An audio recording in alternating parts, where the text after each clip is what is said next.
ఒక దిద్దుబాటు సందేశం, ఒక హెచ్చరిక సందేశం.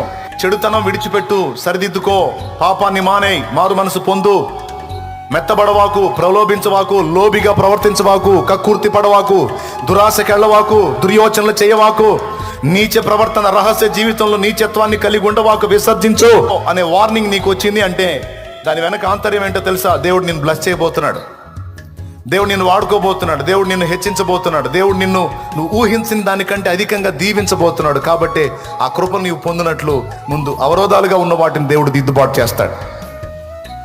ఏబుని రెండంతలుగా దీవించాలనుకున్నాడు. అందుకే ఒకంతలో వచ్చినటువంటి శోధనలన్నిటినీ ఆయన అధిగమించేటట్టు చేసి అతనిలో ఉన్న మాలిన్యాన్నంతటిని కడిగి రెండంతలుగా ఆయన దీవించాడు. యోసేపు పరిపూర్ణుడే, కానీ ఒక్క లోపం ఉంది. ఒకవేళ శ్రమ ఎక్కువైతే మనిషి వైపు చూసేటువంటి మనసు ఉంది, దాన్ని కూడా విరగొట్టి సరిచేసి చక్కదిద్ది తర్వాత అనేకులకు దీవెనకరంగా మార్చాడు.